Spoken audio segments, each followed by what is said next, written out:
You're listening to the Touch 'em Up podcast. I'm your host, Double M, and on today's episode, we're going to be giving you my UFC 251 Usman versus Masvidal review and what should be next for the divisions with the championship fights, as well as giving you my predictions for the first fight night on UFC Fight Island in a banger of a main event in the featherweight division between top contenders Dan 50K Ige and the Boston finisher Kelvin Kattar. So without any further ado, let's get this started and step into the ring. All right, guys, how's everybody doing today? Hope you guys are having a great day, great night whenever you're listening to this podcast. And like I said, we have a lot to discuss and a ton of stuff to go over. And to be honest, I have so much on this episode of the podcast that we might actually have to cut it off and do another episode later in the week to finish up with some matchmaking, because I have matchmaking for the bantamweight division, because obviously we have a new champion in Piotr No Mercy on. I have matches to make for the 170-pound division, and I have what should be next for the featherweight division. So there's so much to go over and so many fights on Fight Island. I mean, obviously the return of Thug Rose. I mean, Peter Yan versus Aldo was definitely, I think, my fight of the night. I think Yan versus Aldo and Andrade versus Namajunas too, definitely fights of the night. A little bit of a shit show in the main event with Usman versus Masvidal, but we kind of expected it to go that way. That's just kind of how I figured it would go. And then obviously UFC Fight Night 172, Kattar versus Ige. Like I said, we have to give you my preview and predictions for that fight as well. Let's start it off with the, obviously, UFC 251 review. So we'll start it off with the prelims. Yuri Prohaska KOs Volkan Oezdemir in his UFC debut. I believe it was a second-round KO. Caught him with a lead head kick with the left leg, stunned him, moved in, kind of faked a flying knee up against the fence, pushed him off, boom, landed an overhand right, and knocked Volkan Oezdemir out cold. Yuri Prohaska, I believe if you check, or Prohaska, I believe that's how you say his name. If you check the rankings, he is now ranked 7th in the UFC light heavyweight division. So his next fight's a big fight. Obviously, debut in the UFC, so who knows what's going to be next for him. But yeah, he looked good, man. He looked really, really good. His movement, his herky-jerky style of movement, Dominic Cruz gave him some compliments on the post-fight show, I believe, for UFC 251. It was Dominic, Chael, Ariel, and DC, maybe? I think that was the 4 that they had. It was on YouTube. I'm not sure if you guys have seen that yet or not, but Dominic gave him a lot of credit because he moves so awkwardly for a light heavyweight, and a lot of guys don't move like that. I mean, he's switching stances, pop the left hand, move back, pop the right hand. 1-2s are really clean, faking in and out, touch the floor, get up, touch, pop, touch, switch stance, boom, coming at you with flying knees, side kicks, spinning back kicks. He looked great. Volkan looked decent in the first round. He stunned him a few times with that right hand, moved in, landed the overhand right. Looked like it almost dropped Prohaska, but Prohaska was able to get his wits back about him and just pick up on the timing of Oezdemir. And then, like I said, left high kick stunned him, pushed him back. He moved in, faked a flying knee to get him against the fence. Boom, fired that right hand. And that's all she wrote. Yuri Prohaska gets the KO in his debut. So, yeah, I can't wait to see what's next for him. He'll definitely get a big fight in the future. Up next on the first fight on the main card, Amanda Ribas submits Paige Van Zant in the first round. What did I say in the breakdown before this fight? I said that the head and arm throw was like a mirror match for both these girls. They both used the head and arm throw to get the opponent to the ground. And this is exactly what happened. Ribas, pushed forward, got the head and arm throw, tossed Paige Van Zant.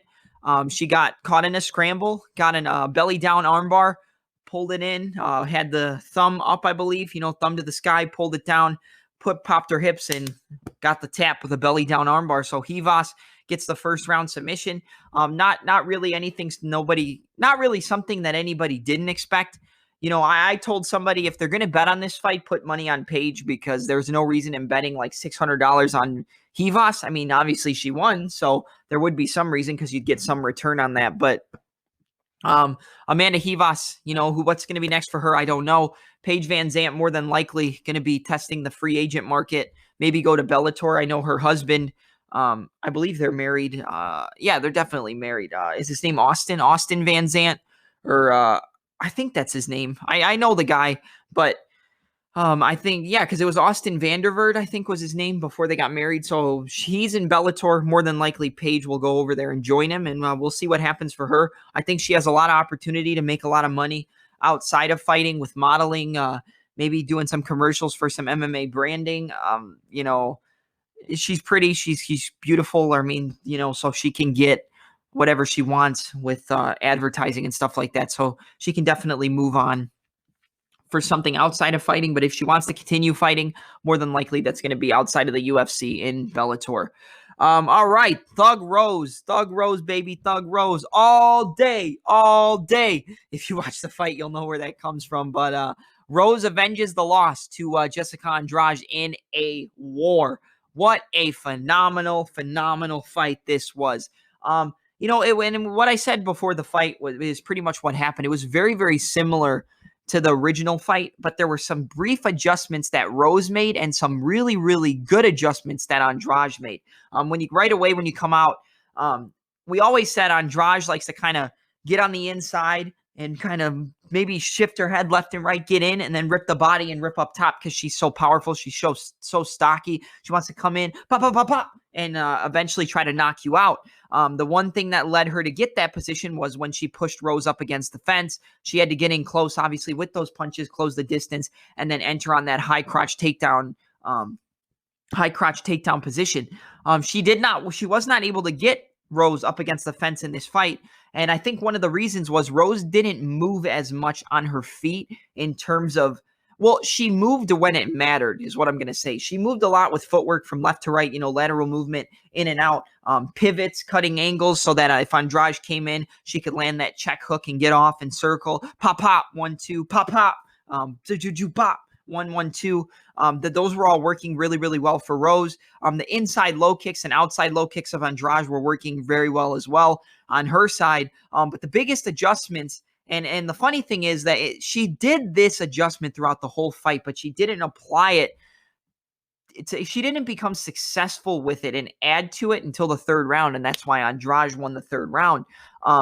Towards the end of the second round, she was starting to piece up Rose a little bit. You could see Rose getting a little tired. She got a little bit more flat-footed, and I think Andrade landed like a left hook, and you saw Rose kind of cover up and get hurt, but then the round ended. And then the third round was basically all Andrade. Rose went for a flying knee on one occasion, and Andrade caught it, threw her down, but she was able to get her guard and then get back up to the feet.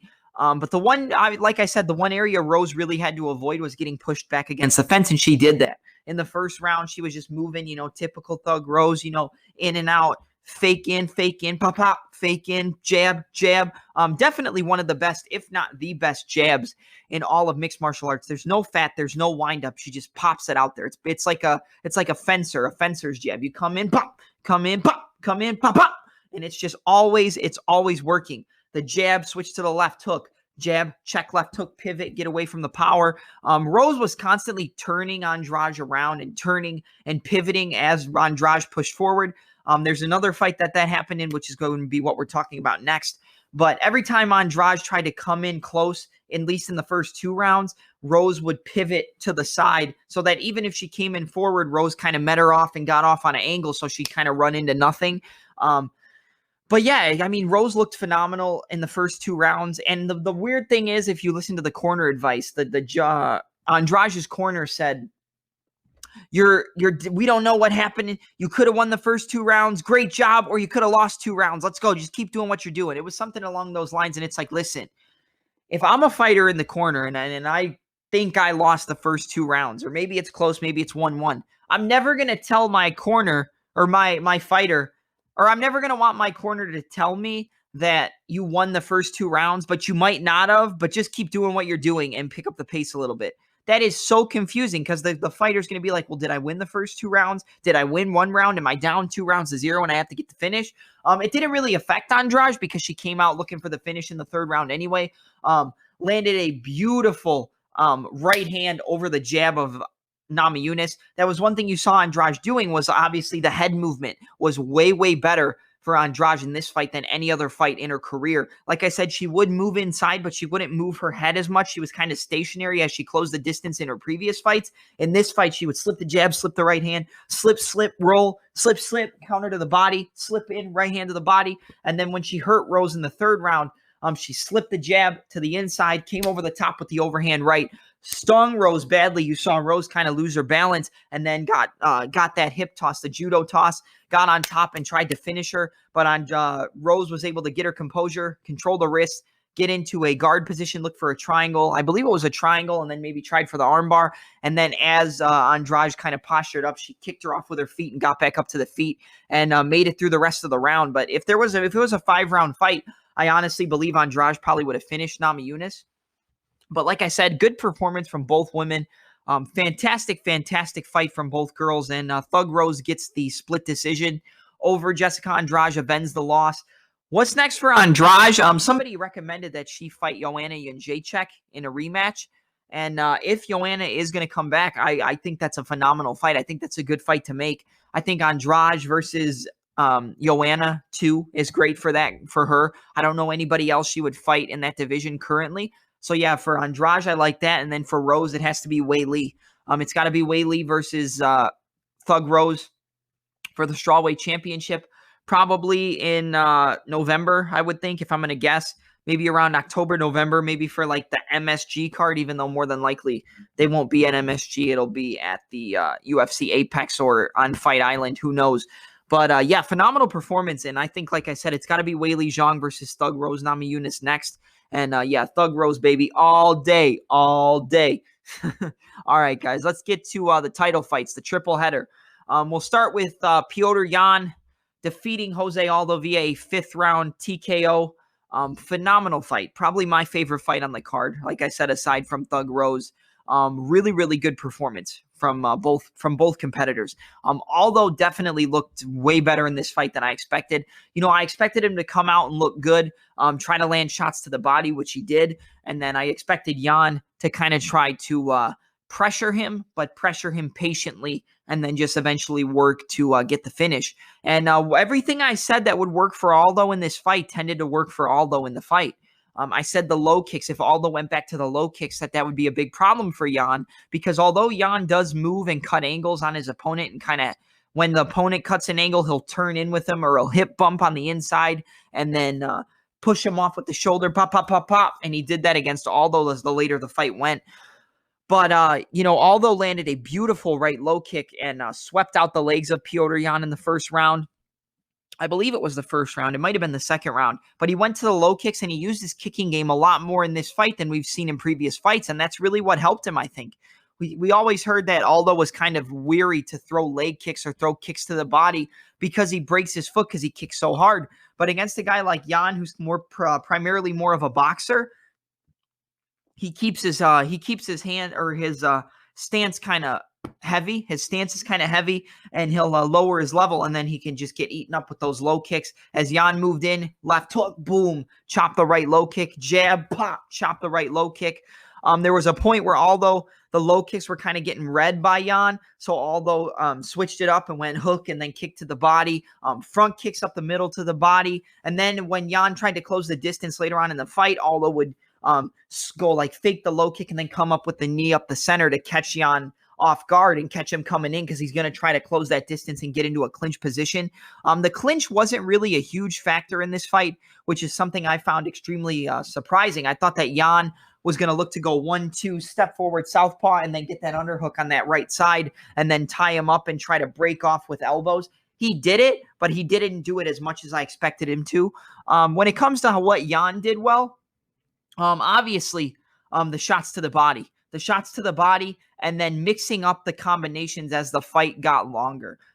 Jan's very good with that 1-2 step southpaw, and then throw that left hand, or vice versa if he's in southpaw, 1-1-2 step forward, and then counter throw the right hand as you cut that angle. But one thing he made an adjustment to for Aldo, which I found very interesting, was that he saw that Aldo was really good at slipping and rolling and pulling away from the shots and then framing. So as he threw that 1-2, bop, bop, and stepped, instead of stepping on a forward on a straight line and moving forward, he saw that Aldo was going to try to probably frame away and circle away along the fence. So he went 1-2, stepped on an angle to cut Aldo off on the exit and follow him, and then tried to go with that straight right hand or straight left hand, depending on, like I said, what stance he was in. So that was a good adjustment for Jan. He knew where Aldo was going to move, and it missed on a few occasions, but it landed as well. Really, really good 1-1-2 with the overhand right, pop, pop, pop, and landed on Aldo's chin, and that hurt him a few times in the fight. At the end of the first round, Jan hurt him very bad with a shot to the liver, so he had him down on the ground. He had him in a stat guard, popping him with some shots. And one thing you notice about Jan, even if he gets you in top position or stat guard, is his base is very, very strong. It almost reminds me a little bit of Khabib when he has him in the stat guard, because he doesn't stand straight up and try to strike. He kind of keeps a low center of gravity so that his base is very strong and he's not going to be as easy to push off. And then he was popping him up top to the head, and then he went, boom, a right hand to the body, and you saw Aldo just cover up and curl into a ball, pop, pop, pop, pop. If there were about 10 more seconds in that round, Jan probably would have got the finish in that first round. The second round came out. Aldo looked really, really good with the jab and that left hook to the body. The left hook to the body and the low kicks were the best weapons for Aldo in the fight. He would go 1-2, slip out to the side, boom, left hook to the body, 1-2, boom, uppercut to the body, and it was landing. And Jan had to switch stances to southpaw because of the fact that the lead left leg was getting chewed up with the low kicks from Aldo. When he switched to southpaw, Aldo went to the body kick with the right leg. So when he was in orthodox left foot forward, he would attack that lead leg. When he went to southpaw, he would either go inside low kick or go to the body. And then if he was getting too close, he would switch it up and fake and go with a knee to the body. The body work and the low kicks were the best from Aldo in this fight, without a doubt. But Jan got the job done with a 5th round TKO. As the fight kept going, you saw Jan just pick up the pace. The first round I gave to Jan because of the hurt, because he hurt him at the end of the round. Second round I gave to Aldo because I thought he just picked it up, landed some good shots. There was a point where he landed a pop, pull. He landed that pull counter with the right hand, pushed Jan back up against the fence, tried to beat him up in the clinch a little bit, but it didn't work that great.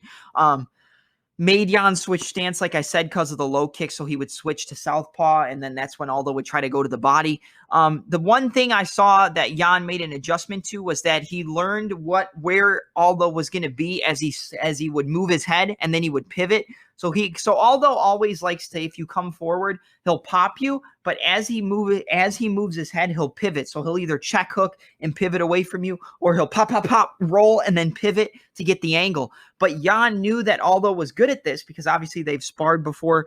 They've worked together on previous occasions and know how each guy competes. So as the rounds kept moving forward, as we got to the 3rd, the 4th, and the 5th, more the 4th is where it really started to pick up.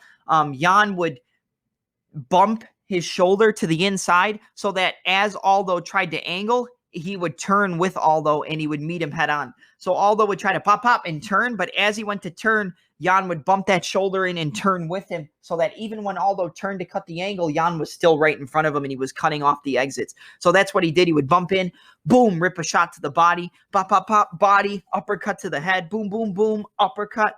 Those switch stance combinations, the 1-1-2, those were working very, very well for Petr Yan. Even in the clinch, he tried to break off with some elbows, tried a spinning elbow where he would have the clinch position. He would kind of fake it and then spin as Aldo tried to circle away from the clinch, so he'd run into the spinning elbow.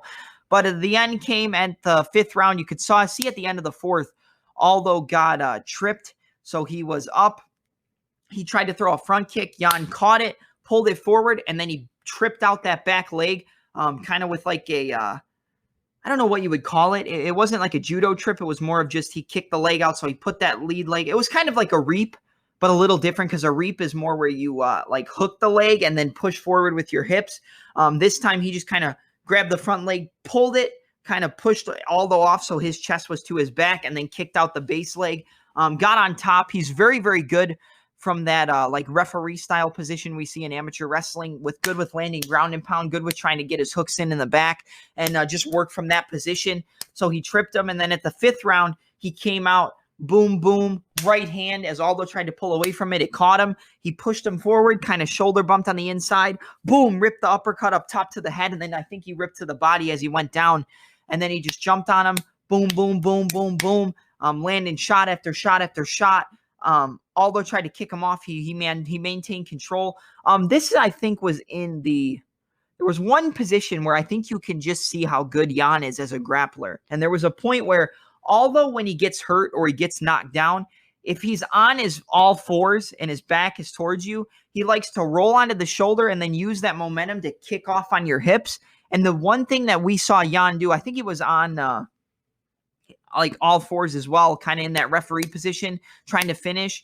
Aldo turned, went to kick him off, but as he kicked him off, Jan kept control of the foot that was trying to kick off on the hips, so that even if you kicked him off, he had control of the foot, so it was kind of like a pulley effect. He kicked you off, he held the foot, but when Aldo brought his foot back, it just brought Jan back into position and back into control. So he's very, very good on the ground. Don't think that Jan cannot grapple. I've heard a lot of people say that against Aljamain Sterling, he's not going to be able to deal with the grappling and the jiu-jitsu. I highly, highly disagree. I think on the feet, Jan is way more technical and has sharper striking. I think Sterling can confuse him on the feet with his overhands and switch and front kick and round kick to the body, overhand right, switch stance, straight left.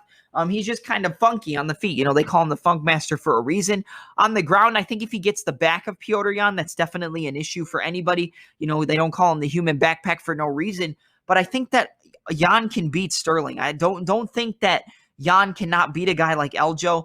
No disrespect to Aljamain Sterling. I love the Funk Master. He's also one of my favorites, but I just think Jan's striking is too sharp. I think it'll lead to Aljamain getting caught. And I think that if he gets the back of Piotr Jan, it's definitely going to be an issue. But I think that Jan's very, very strong in top position and very, very strong and good at getting back up to his feet if he does end up on his back. So I think that he can neutralize a lot of the grappling of the Funk Master Aljamain Sterling.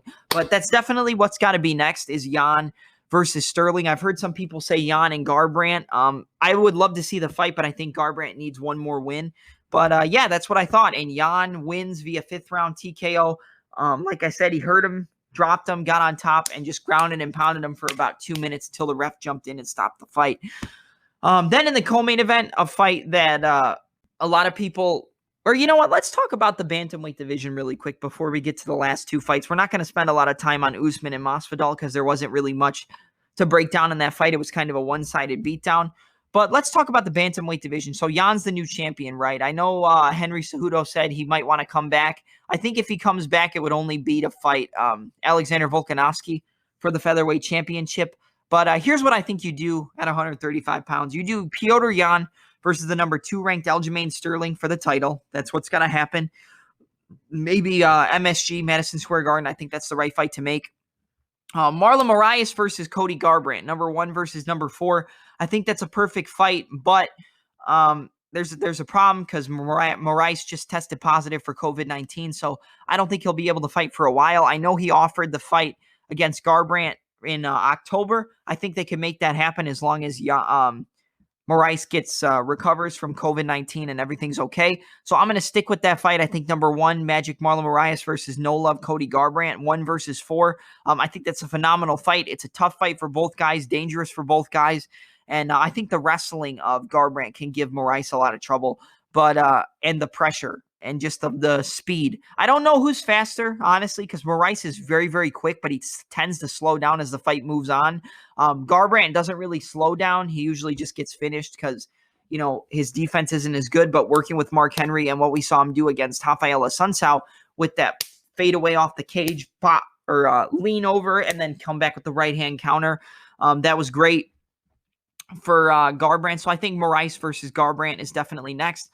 Up next, I have the number 5 ranked Corey Sandhagen facing the winner of Pedro Munoz versus Frankie Edgar, which takes place on August 15th at UFC 252. It was actually supposed to be the co-main event for the card this Wednesday, but it obviously got moved back because Munoz tested positive for COVID-19, but they're going to try to get him back in. So I think Munoz versus Frankie Edgar, the winner of that fights Corey Sandhagen. If Edgar wins, it makes sense because Sandhagen was already supposed to fight Edgar in January.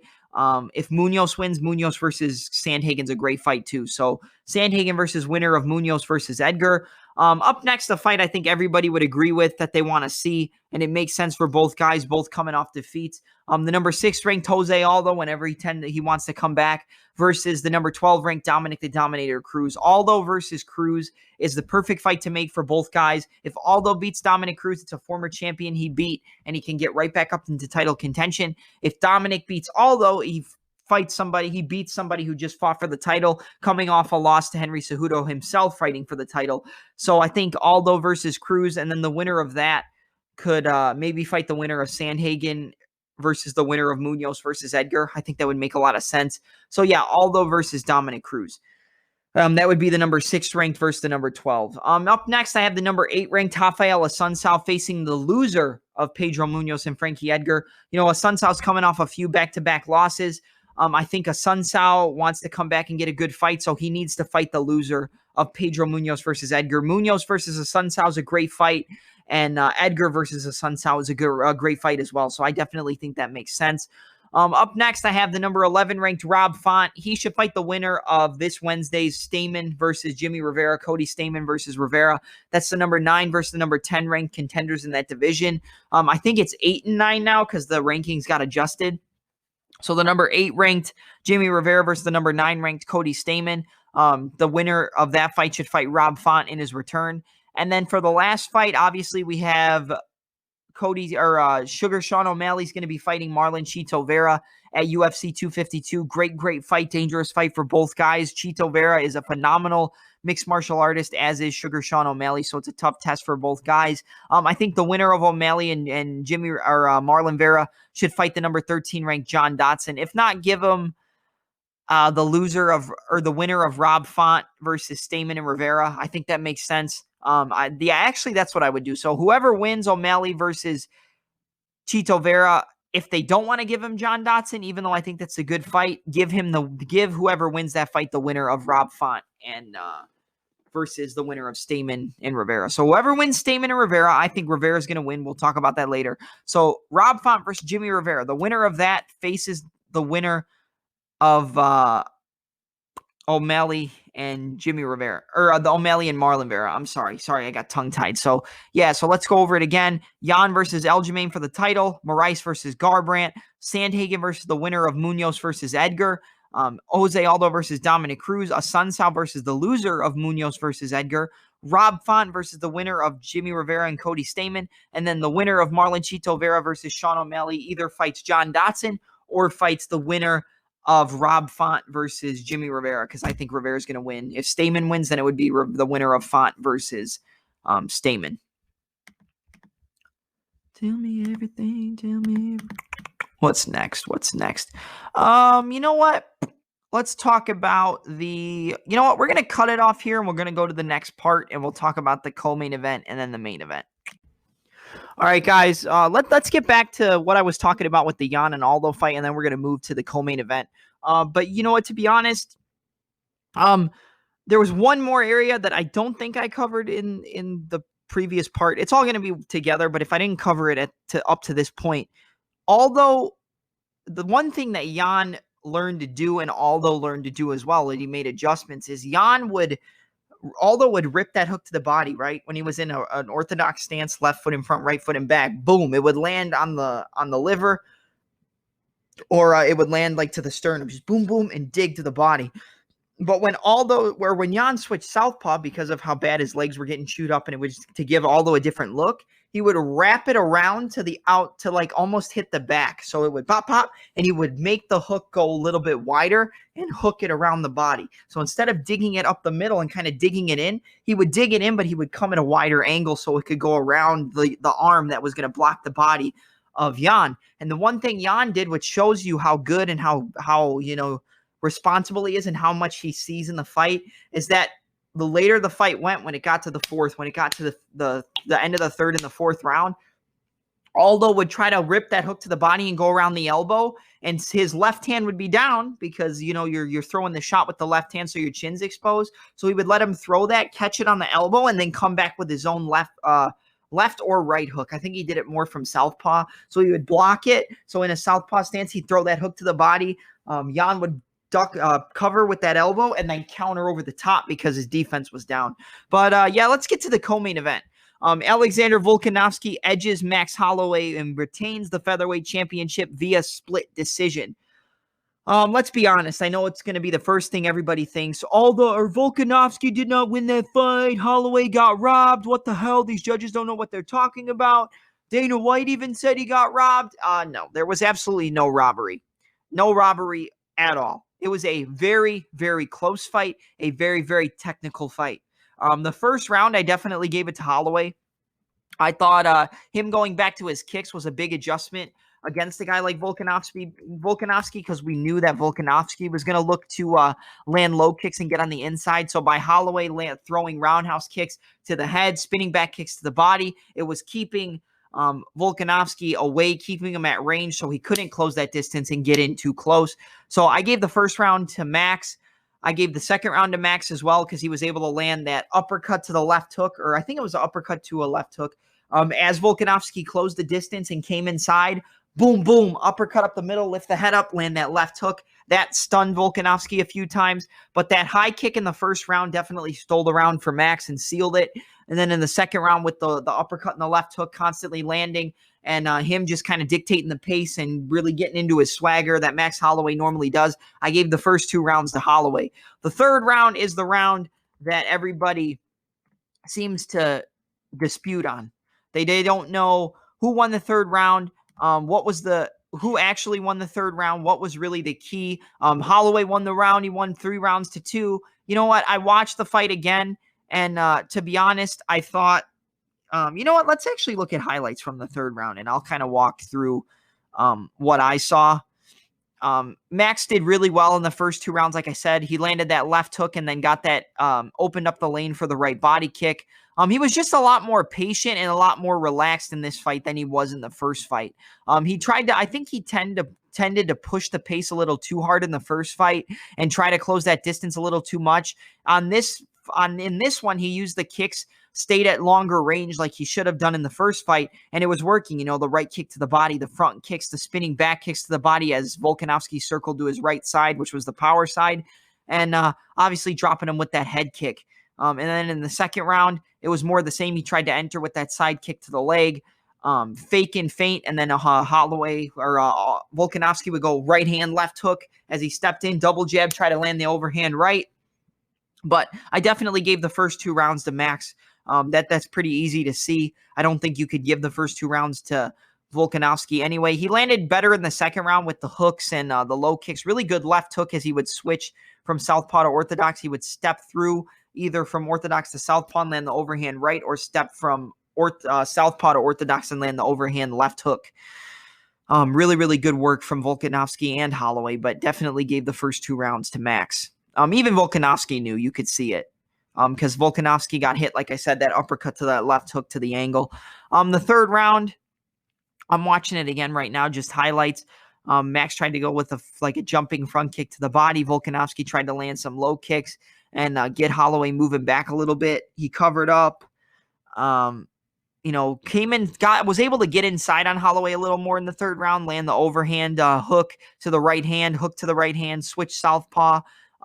Go kick for kick with Holloway. So even if he landed the kick, he kind of went back and landed the kick on his own. Went for an outside trip takedown, kind of a thug row special where you're in orthodox. You step forward, step around the back leg with the rear, which was with what was originally the rear leg. You step into southpaw and try to get the takedown.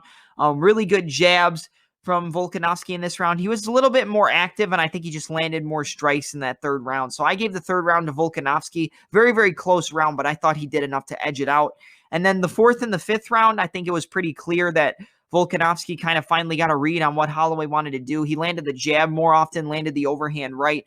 Really, really good with the left hook. I would say his hook to counter Holloway's pressure was probably the biggest weapon for him in the fight. Even when Holloway went that uppercut to the left hook, as he landed the uppercut, he'd cover, and then Volk would counter with a left hook of his own to stop the left hook of Holloway from landing. As Holloway switched southpaw, he attacked the inside of the leg, and really the wrestling was what sealed up the last 2 rounds for Volkanovski, especially the fifth round. He pushed him up against the fence as he entered like that single leg position, and then eventually tripped out the other leg and got the takedown and got top position. Got it at the end of the 5th round, and I believe got a takedown in the 4th as well. But yeah, I don't think it was a robbery. I think it was a very close fight. Don't get me wrong. But Volkanovski wins this fight and now goes on to fight whoever. I think Dana wants a rematch. I don't think you can do a rematch when the guy lost both fights. So for me, I would give Volkanovski. It's tough. It's so tough because that 45 division is stacked with a lot of contenders. I think you got to do. Did I write them down? Okay, so I didn't make fights for the 145 pound division on this list, but I think honestly you got to do Volkanovski fights either the Korean Zombie or have Zombie and Ortega fight, and then you give the winner of that fight to Volkanovski. And then for Max Holloway, I think you give him the winner of Kelvin Kattar and Dan Ige. I'm leaning towards Kelvin Kattar. We'll obviously get to predictions on that in a second. But yeah, I think Max Holloway versus Kelvin Kattar, if he is to win and get past Ige on Wednesday, I think that's a phenomenal fight, and I think that's exactly what you need to do. And then for other guys in the division, I think, just let's rattle it just off the top of my head. I mean, let's say you do Volkanovski versus the winner of Ortega versus the Korean Zombie. Oof.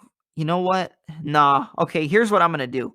So Volkanovski fights the winner of Zabit and Yair. Whoever wins that fight gets Volkanovski next. So Volkanovski versus, let's just go with Yair. So Volkanovski versus Yair. Then Holloway versus, or Ortega versus the Zombie. Whoever wins that fight would then fight the winner of Yair and Volkanovski. And then let's do Kattar versus Max Holloway. The winner of that could fight the winner or the loser of Ortega and Korean Zombie or get a title shot after that. For other guys in that division, I mean, you've got Josh Emmett, you've got Shane Burgos. I think Josh Emmett maybe gets, you know what, let's just look at the rankings really quick.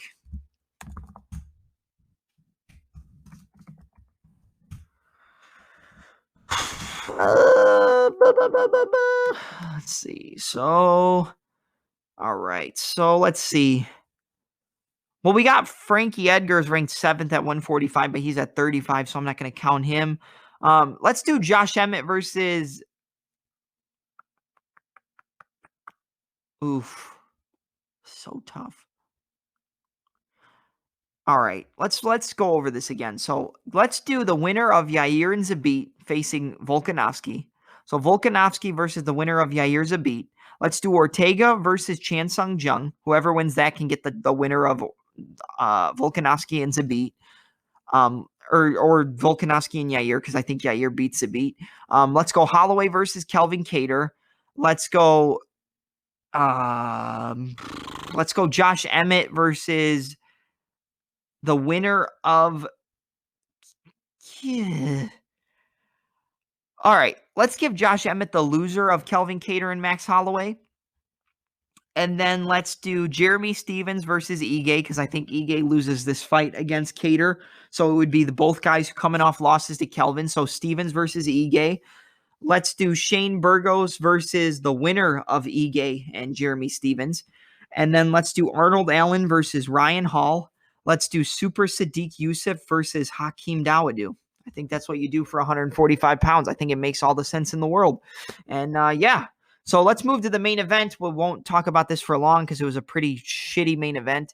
But Jorge Masvidal coming in on 6 days' notice to try to fight and take the welterweight championship from Kamaru Usman. It was basically a good first round for Masvidal. He did get taken down.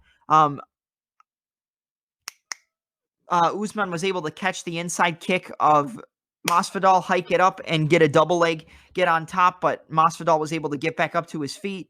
And good elbows in the clinch from Masvidal. That was probably one of the best weapons he used in that first round since Kamaru tried to keep him up against the fence and hold him in that over-under position and try to just stomp his feet and knee the body, stomp his feet, shoulder strike, stomp his foot, shoulder strike, stomp his foot, shoulder strike. That's basically all he tried to do. And then knee to the thighs.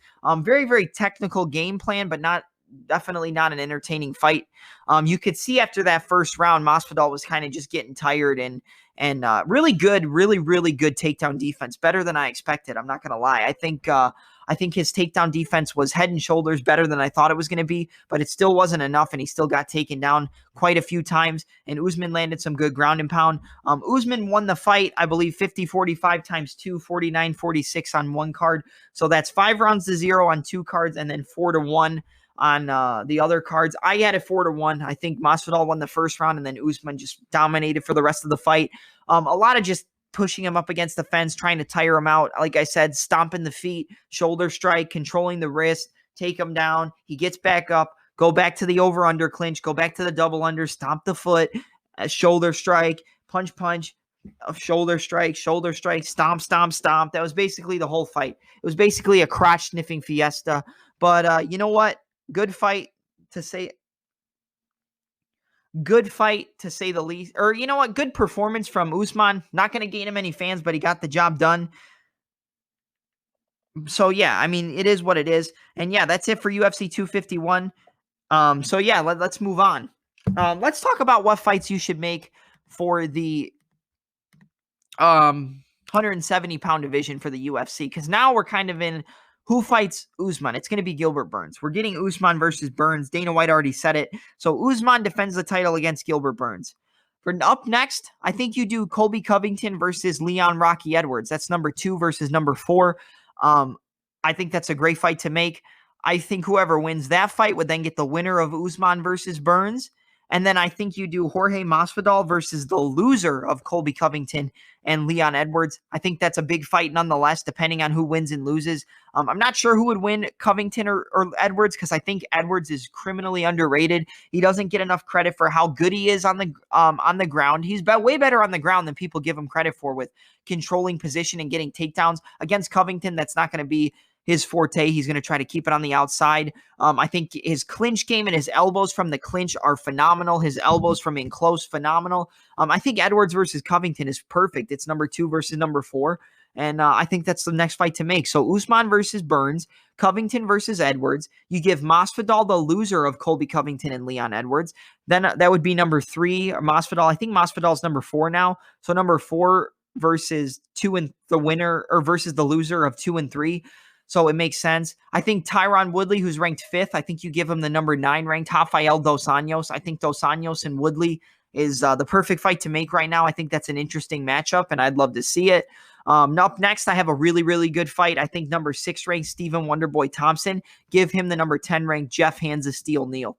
I think that's perfect. I think Stephen Thompson versus Jeff Neal. 2 strikers, more of a karate-based style for Stephen Wonderboy Thompson, and more of a kickboxer, boxing-heavy style, just mixed martial arts type of striking from Jeff Hands of Steel Neal. But I think that's what should be next. That's number 6 versus number 10. Good fight for Wonderboy. He beat Luque in his last fight. Neal's coming off a win over Mike Perry. I think it makes a lot of sense. I think number 7 ranked Damian Maia should fight the number 8 ranked Michael Chiesa. Both really good grapplers. Michael Chiesa is a little better on the feet with his striking, but it'll be interesting to see who would be able to win in that grappling contest. I think Damian Maia versus Michael Chiesa, number 7 versus number 8, is perfect to make. Number 12 ranked Vicente Luque, I think you give him the number 13 ranked Robbie Lawler. I had Anthony Pettis, who's number 14, but I think Luque versus Lawler is a good fight. I don't know if it would happen because I think Robbie Lawler trains with Henry Hooft, as does Vicente Luque, so they might not want to fight because they're teammates, but Usman and Burns were going to fight, so I guess it wouldn't make a lot of difference. So I think, yeah, the silent assassin, Vicente Luque, he's coming off a win over Nico Price, and he's fighting Randy Brown, which I completely forgot about that until now. So whoever wins Luque and Randy Brown, give them to Robbie Lawler if Lawler's going to fight again. And then number 14, Anthony Pettis, I think you give him a fight that somebody who hasn't fought in a long time has been talking about, expressed interest in. I think if Dan Hardy is going to come back and take one more fight, or maybe take a few fights, I think he said he only wanted one more. I think Anthony Pettis versus Dan the Outlaw Hardy and Hardy's return fight is the perfect fight for him. It's a great fight for the fans, and I want to see it. So I put Anthony Pettis versus Dan Hardy for the next fight. And then, so this is my fights for 170. Usman versus Burns, Covington versus Edwards, Masvidal versus the loser of Covington and Edwards. There's no losing that fight for Masvidal. Woodley versus RDA, Stephen Thompson versus Jeff Neal, Damian Maia versus Michael Chiesa, Vicente Luque versus Robbie Lawler, and Anthony Pettis versus Dan Hardy. There's your top 15 at 170 pounds. I think that's what you do. And I think that covers everything for UFC 251 and the fallout and everything like that. I think we got to get into UFC Fight Night 172, Kelvin Kattar versus Dan Ige, which takes place on Fight Island, baby. The first fight night on Fight Island after UFC 251. A really, really solid card. And you know what? Actually, let's go to the second part or another part of this podcast, and we'll cover the rest of the card because I don't want to run out of time. All right, guys, let's start it off with the UFC Fight Night 172 Kattar versus Ige fight, which takes place this Wednesday, July 15th, which is actually tomorrow from the UFC or from Fight Island. Yeah, I was going to say UFC Apex, but it's still Fight Island, baby, on Yas Island in Abu Dhabi. And really, really solid card. We're not going to do the full card because I got some little comments on YouTube that said, you didn't break down the full card. So just a PSA. If you don't want the full prelims, full early prelims, and full main card, then you tuned into the right place because we're not going to do that. But we do have one prelim that I think is going to be really good. We're going to talk about that in the featherweight division, and then we'll talk about the main card. But, let's start it off with the prelims. In the featherweight division, you've got Ricardo Ramos, who's 14 wins and 2 losses, going up against Lerone Murphy, who is undefeated, 8 wins, no defeats, and 1 no contest. It was actually a draw against Zubaira Tukhugov at UFC 242, which was his UFC debut, and had a good performance because Tukhugov is very, very good. Very, very solid Dagestani type of wrestler, but with very good spin kicks and roundhouse kicks and clinch control. So very, very good, and a good performance from Murphy. Lost the first round, if I remember correctly, and then just turned it up. And was able to kind of push the pace and pressure and get the draw. But when it comes down to this fight, I was watching some highlights of Ricardo Ramos, and there's a few things I noticed is that he's very long and very rangy for the way he fights. He uses his length when he fights. He wants to stay on the outside, pop you, jab, fake, kick up the middle, roundhouse kicks, 1-1-2, pull away.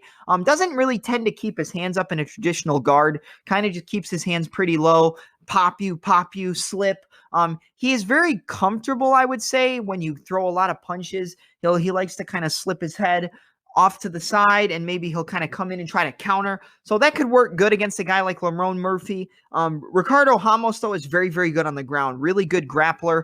If he gets into grappling exchanges with Lerone Murphy, who's not easy to take down, by the way, but if he's able to get into grappling exchanges and take the back, I think he can definitely find an avenue to sink the hooks in and grab the neck and get a rear naked choke, or just control him on the ground. But honestly, I think this fight stays on the feet. I think Lerone Murphy is too good technically and is too good and is just too patient for Ricardo Ramos. I think Ramos is a little bit too reckless. I don't want to call him reckless because he's not reckless on the feet. He does stay patient and stay at range. But if he gets into exchanges, he will tend to throw a lot of punches and then look and kind of just move his head out of the way. And he keeps his hands low. Keeping your hands low against a guy like Lerone Murphy, who's very good with his kicks and very good with his hands and really good at finding ways to move in and get in close to you and pop you with his good boxing and clean technique. Very, very sharp striking from Lerone Murphy. Good takedown defense and good ability to actually get takedowns. I believe he might have taken Zubaira Tukhugov down at least once or twice. I think he took him down once. He just put the pace and pressure on him. So he's going to come in shape.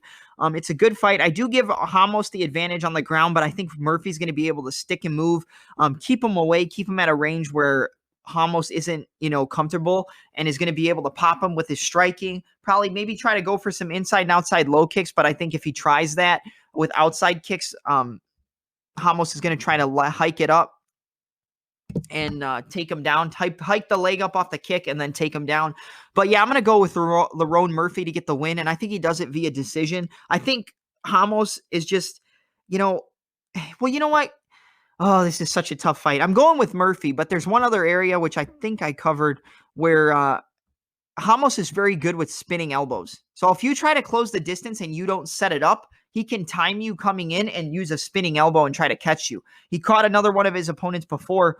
I cannot remember the guy's name. I'm sorry, but you know who I'm talking about. He's caught people with that spinning elbow, has decent kicks, but he really likes to keep it at range, land good kicks, and then eventually work his way into the jiu-jitsu, which is his wheelhouse. But I think Murphy's really good at using fakes and feints and kind of staying patient. I think he's going to counter the defensive irresponsibility of Ricardo Ramos, pick him apart with that jab, pop the 1-2, very, very solid 1-2 move, use shots to the body, and just pick him apart to get the decision. So my pick is Lerone Murphy to defeat Ricardo Ramos, remain undefeated, move to 9-0, and win via, we'll go unanimous decision. I think it'll be close, but I think Murphy will pick it up in the second and third round. All right, let's move to the main card.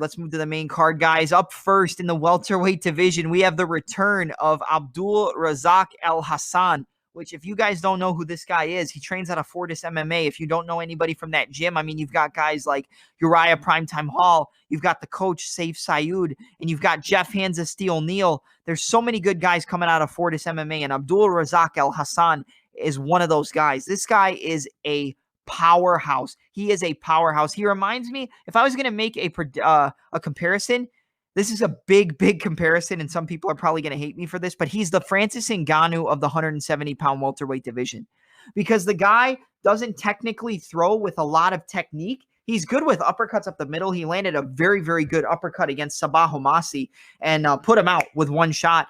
Went up against Nico Price, pushed him up against the fence, winged his punches with big power in his shots, and dropped Nico Price, knocked him out. Knocked out a couple other guys in his UFC career. He's 10-1 overall as a pro, but he's got a UFC newcomer coming in who I believe fights out of is it Saudi Arabia? Here, let's see, because I can pull it up right now. Where is he from? Let's go to the main card. Here we go. Abdul Razak Al Hassan and the sniper Munir Lazzez. Let's see. So 10-1 for Abdul Razak Al Hassan, 9-1 for Munir Lazzez. So Abdul Razak Al Hassan is from Ghana and UAE. So he's right from around where Fight Island is in the United Arab Emirates. When it comes to height, Munir Lazzez has a 2-inch height advantage. When it comes to reach, it's not listed for Munir, but 73-inch reach for Abdul Razak Al Hassan, but he doesn't tend to use his reach. Like I said, he likes to get in close and rough you up from the clinch and in boxing range. When it comes to Munir Lazzez, obviously, like I said, debut in the UFC, we haven't seen anything from him, but I watched his highlights, and this guy has some of the most powerful kicks I think we've seen in MMA. And a lot of people aren't going to know this because they don't know who Munir Lazzez is coming into the UFC. But this guy's kicks, spinning back kicks, good roundhouse kicks, good pop in his right hand and his left hook, pop, pop, pop, pop. Really good, but his kicks are his bread and butter. If this fight stays at range, Munir Lazzez is going to pick apart Abdul Razak Al Hassan. And, you know, I like Abdul Razak Al Hassan. Obviously, if you don't know, he hasn't fought since 2018. There was some accusations and a big some legal trouble that he had gone in, but everything was cleared up. If you want to know what that was, just look up Abdul Razak Al Hassan, and I'm sure it'll be one of the first few things that come up. But he was cleared of all charges in that case, and this is his fight back in the UFC. I'm excited. Like I said, really, really big powerhouse, good uppercuts, and he's also very good at judo. So he's able to, if you're in the clinch, he's very strong, very powerful. He can throw you on the ground. And if you get him on the ground, I believe we haven't seen much of his ground game at all in the UFC, but I believe he's good enough defensively on the ground to be able to stifle anything that Munir Lazzez has to do. And the key is this. Abdul Razak, let me calm down for a second. The key in the fight for Munir is to keep it at range, use his kicks, and just point fight against Abdul Razak Al Hassan and try to land kicks in between the wide shots of Abdul Razak Al Hassan. Land clean jabs and straights in between the wide shots of Abdul Razak Al Hassan and use kicks, side kicks, spin kicks, front kicks, roundhouse kicks at range to keep Abdul Razak Al Hassan from being able to close that distance. I think he can do it at first, but I don't think it's going to be enough because if you look at some of his highlights, Munir Lazzez gets hit, and getting hit And fighting a guy like Abdul Razak Al Hassan, he only needs to hit you once or twice to put your lights out. And I think that's what happens. I think maybe the first minute and a half, Munir's going to land some good kicks, maybe spinning back kicks to the body, a front kick, a roundhouse kick. But I think Abdul is eventually just going to push him back to the fence, rip punches, and just eventually land a clean right hand or a left hook and drop him and knock him out. So my pick for this fight is Abdul Razak Al Hassan to get the win via a first round knockout over Munir Lazzez. But it's a good fight, and you guys definitely should tune in. Up next on the main card in the women's featherweight division, I believe it's is it featherweight or flyweight? Let's check. We pull it up real quick. It would be the flyweight division, so 125 pounds. You have the number 14 ranked Meatball Molly McCann going up against Taila Santos, who holds a record of 15 wins and 1 defeat in professional mixed martial arts. Molly McCann comes back at 10 wins and 2 losses. The key in this fight for both girls, I haven't seen much. I've seen a lot of Molly McCann. I like her. I think she's a brawler. She likes to get in close, rough it up, make it a dirty fight, and then eventually get you to the ground and use her good top control in Brazilian Jiu-Jitsu to try to either ground and pound you into the canvas or try to lock up a submission if she can. When it comes to Taila Santos, her only fight in the UFC was against Mara Romero Barella, and she lost that fight because Mara Romero Barella was able to out-grapple her in the first few rounds. Taila Santos came back in the third round, I believe, and was able to keep her at a distance, pop that jab, the 1-2 as she came in, and kind of move and circle away, but it was just too little too late because Mara Romero Barella was able to close the distance, get in close, and take her to the ground. The grappling is going to be the key in this fight. I think Molly McCann is going to be good enough to move on the inside, get in close to Taila Santos. Santos isn't going to be able to keep her at range, and she's going to get in close, get a takedown, rough her up in the clinch up against the fence, push her up against the fence, make it a dirty fight, take her down, get top control, and just kind of outgrind her, so to speak, on the ground. I think the top control and the jiu-jitsu of Molly McCann is going to be too much for Taila Santos. I think Santos is a good striker. I think she might be able to catch Molly McCann coming in, but I think the meatball Molly McCann is going to definitely get the job done here. I think, like I said, the Mara Romero Barella fight, I mean, you look at Mara Romero Barella, she's had little to no success in the UFC. I mean, I think her record is like something like 2-4 or 2-5 or so. I mean, I don't know if it's that bad. And I like Mara Romero Barella. I'd have nothing against her. If you make it to the UFC, you obviously know what you're doing. But I think losing that fight and then going up against Molly McCann, I think McCann can definitely beat Santos. I think the grappling, like I said, is going to be the key. The pressure, the grappling, the clinch control, and the ground control once it does hit the mat is what's going to make the difference. So I'm going to go with meatball Molly McCann to get the win over Taila Santos via a unanimous decision. All right, let's move to the next fight, ladies and gentlemen. What's next? All right, I'm going to go in order just because I don't want to call this fight the co-main event because it's technically not. But the co-main event of the card is in the flyweight division between Tim Elliott and Ryan Benoit. But the real co-main event should be a fight that's between top 10 ranked bantamweights, but it's in the featherweight division, and that is Jimmy Altera Rivera versus Cody Stamann. Jimmy Rivera versus Cody Stamann. I think that should definitely be the co-main event. It's not. I don't know how it's not because you got 2 top 10 ranked bantamweights fighting in the featherweight division. I mean, Rivera's 22-4 overall. Cody Stamann 19 wins, 2 losses, and 1 no contest. So let's just go over this fight because I'm really excited to talk about Rivera versus Cody Stamann.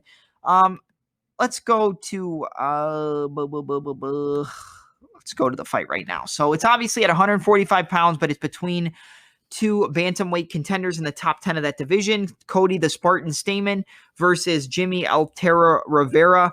They actually, since the rankings came out, Rivera's ranked 8th. Cody Stamann's ranked 9th. So these guys are right up there at the top of the heap. Rivera's, coming off some tough losses. He lost a fight to Piotr Jan at UFC 238. Prior to that, lost a fight to Magic Marlon Moraes. And then I believe right before that, lost a fight to Aljamain the Funkmaster Sterling. So he's coming off some tough defeats, but he did come into the UFC or came in on like an 18 or 19 fight win streak, I believe. He was like 20-1 overall. Has wins over John Dotson, has a win over Uriah Faber. Cody Stamann has looked great. He's coming off a win over Brian Boom Boom Kelleher via decision. Tough loss for Cody Stamann because he came into that fight after suffering the loss of his younger brother. So that's tough for him, and he was able to pull through and get the job done. When you look at the height and the stats, Jimmy Rivera's 5'4", so he's going to look to fight on the inside, rip him up with boxing and really, really good low kicks. Cody Stamann's 5'6", so it's not that big of a height differential, but it's 2 inches. That's a decent amount of height. But when you look at the reach, Jimmy Rivera has a 68.5-inch reach to 64.5 inches for Cody Stamann. So Rivera, even though he's the shorter guy, he has a longer reach. So I think he's going to look to fight. I think he's going to look to push on the inside, though, and try to rip to the body and rip low kicks. When you look at one of the things I think a lot of people are going to say is that Cody Stamann's going to have the advantage from range and have the advantage in the clinch. And I do think he has the advantage in the clinch, but Rivera's not easy to take down. If you look at his grappling stats, you look at the stats for this fight, Jimmy Rivera has a 95% takedown defense. He doesn't get taken down very much at all. And a lot of it is because he fights primarily in a stand-up type of battle. Against Petr Yan, it was a stand-up type of battle. And, he looked pretty quick against Yan. He was winning the first 2 rounds until Yan dropped him at the end of the first round, dropped him at the end of the second round, and he stole the round. But he was really picking it up in the second round. I think he won the second round pretty convincingly, did Yan. Just with his superior boxing. But when it comes to Cody Stamann, he doesn't have better boxing than Petr Yan. He has a very, very good jab, which could be a problem for Rivera. He likes to kind of dip his head and come in with that jab, dip and come in, pop, pop, and then he'll use it to shoot a takedown, or he'll go 1-2, step into southpaw, and then push you up against the fence, try to get a takedown. I just don't think Stamann's going to be able to get the job done here. I like Cody Stamann. He's 19-2. It's a tough fight. Jimmy Rivera obviously is coming off of having COVID-19, but him and his girlfriend had it, but they're back to normal and they're good now. When you look at takedown averages for both guys, Stamann shoots almost 4 takedowns per 15 minutes. Rivera doesn't even shoot 1 takedown in a 15-minute fight. Rivera's going to try to keep it on the feet and piece him up. When you look at, striking stats and stuff like that, they're pretty close in strikes landed per minute in terms of significant strikes. 4.1 landed per minute for Jimmy Rivera to 4.51 for Cody Stamann. Stamann's a good striker, though. A lot of people might think that he can't strike and he's just primarily a wrestler.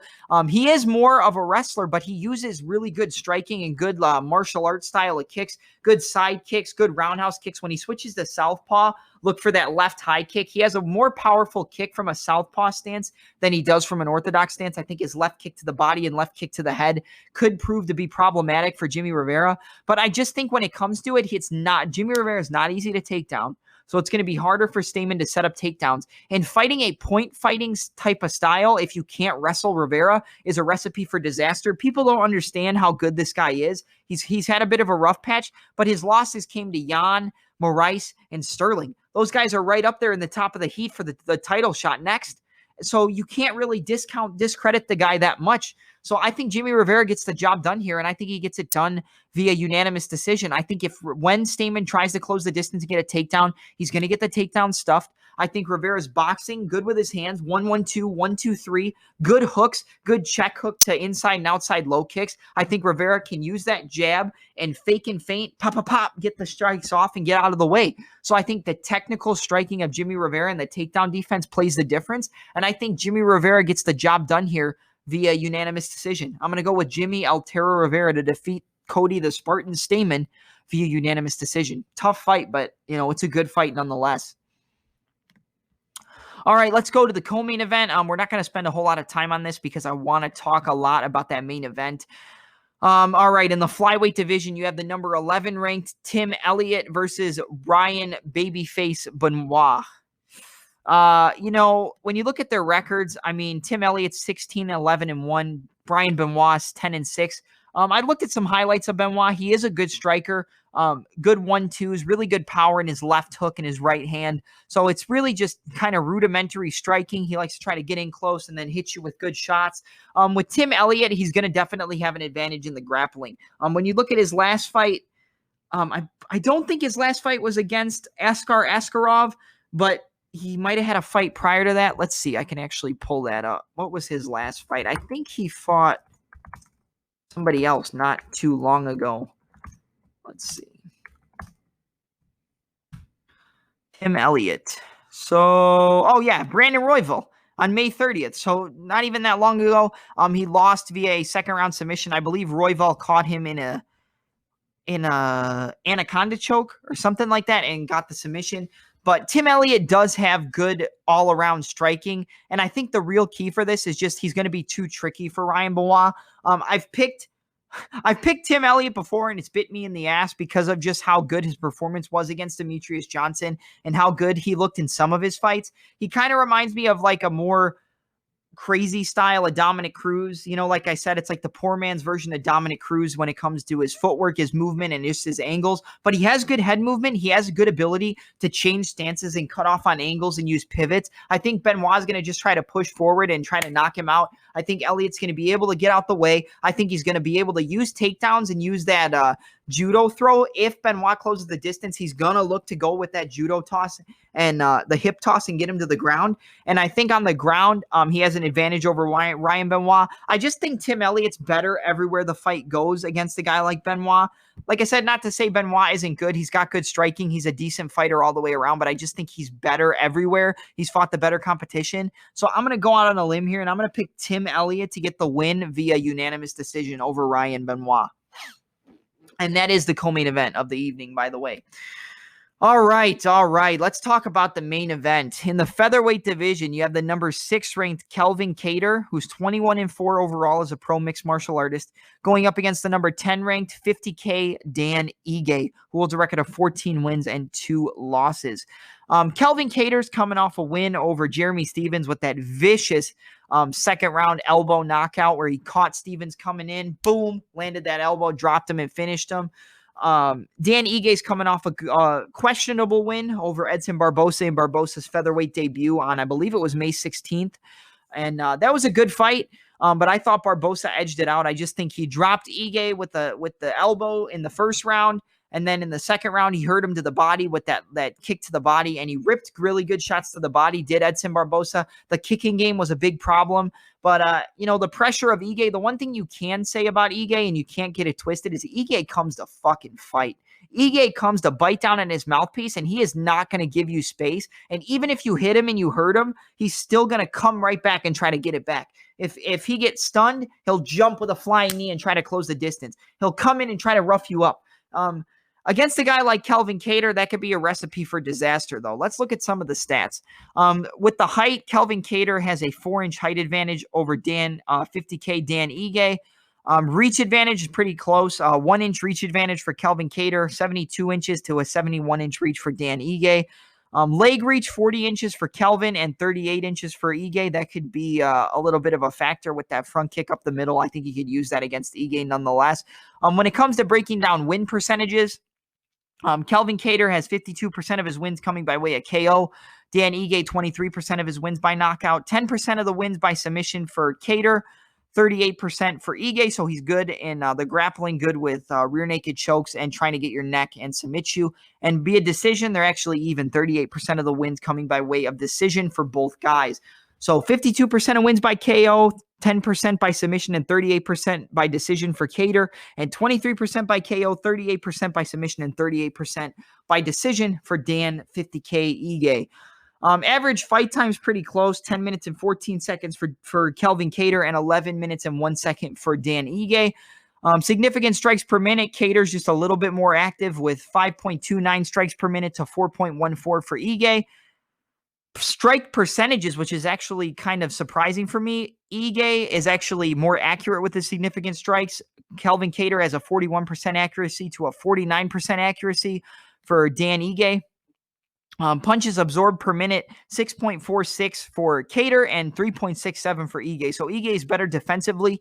Kattar does get hit a lot, but as the fight picks up, he picks up on the patterns. His defense picks up, and he picks it up with more combinations with the hands. Right away in the beginning of the fight, Kattar kind of just tries to feel you out, measure you, try to land the 1-2, land the jab to see your range, and then he'll pick it up with combos and start to rip to your body. When it comes to defense, it's actually pretty close. 55% of strikes defended by Kattar and 58% defended by Dan Ige. And it's kind of crazy because I didn't think Kattar absorbed that many punches until I rewatched the fight with Jeremy Stephens. And in that first round, he was kind of getting pieced up a little bit until he found the range with that front kick, drop it back, boom, boom, 1-2. And, that's really when it started to turn the table for Kelvin Kattar. When it comes to the grappling, that is an area where Dan Ige is going to have the advantage. Takedowns per 15 minutes. Kattar doesn't go for takedowns. He has a 0.42 takedown average to almost 2 takedowns per 15 minutes for Ige, 1.75. I think he's definitely going to be looking to implement his wrestling against Kattar, but Kattar is not easy to take down. 28% takedown accuracy for Kattar to 28% accuracy for Ige as well. So even though he does get takedowns, he shoots a lot of them, and they're not always accurate, but the pressure and the amount of takedowns he shoots leads to him getting them. Takedown defense, 77% for Kelvin Kattar to 61% of takedowns defended by Dan Ige, and submission average is pretty non-existent. Kattar doesn't even go for submissions with 0 and 0.19 for Dan 50K Ige. But you know what? When it comes down to the fight, here's how I see it going. I think Dan Ige's good in the striking. He's good with the wrestling. He's good with pace and pressure, and he's good at just not giving up. Ige's gritty. He's tough. He's going to push forward. You could hit him 100 times, and he's just going to keep moving forward. Against a guy like Kelvin Kattar, though, that's a recipe for disaster because Kattar might lose. I think here's what I think is going to happen. I think Kattar is going to lose the first round. He lost the first round against Stephens. I think it was pretty close, but I think Stephens, just with the pace, pressure, and the power, was able to kind of just, because Kattar starts slow, and even he says it, he kind of starts slow, and then he picks it up as the fight goes. This is a 5-round fight, so that could play into his advantage. So I think Ige is going to win the first round. He likes to throw that switch step right hook, so he'll be in an orthodox stance. He'll keep that right hand high. He'll switch his stance to southpaw and throw the right hook as he steps forward. Really good power from Ige. He likes to touch, and then rip to your body. And then he'll come over the top with the right hand. The body shots could be a factor for Dan Ige against Kattar, but I think Kattar's too good defensively. Like I said, he does get hit, so more than likely he'll lose the first round. And then as the fight picks up, he'll pick up on your patterns. I think the 1-2 is going to be the biggest weapon for Kelvin Kattar. I also think the elbow that he landed against Stephens, I think an elbow could work very well against Ige because he likes to close the distance and get in and try to rip your body and rip up top. He might catch him as he tries to close the distance with that elbow like he did to Jeremy.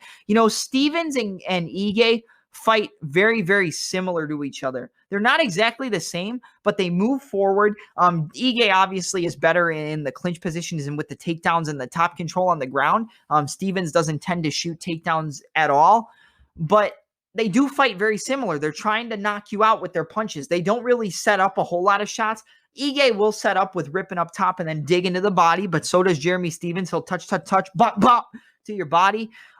And I think it's going to be a tough first round for Kelvin. Like I said, I don't want to discredit Ige, but I just think Kelvin's on another level when it comes to striking, and he's not easy to take down. Zabit took him down, but even when he took him down, Kelvin popped right back up. And if you can get up from Zabit's takedowns, I think you can get up from Dan Ige. I think Ige is more powerful, probably a stronger wrestler, might have a little bit better advantage in terms of top control, but I think Kattar's going to get up. I think once the second round picks up, I think he's going to start piecing him up with that 1-2 as Ige tries to close the distance. Pop, pop, pop, pop. And I think he's going to catch him in between the wide shots of Ige.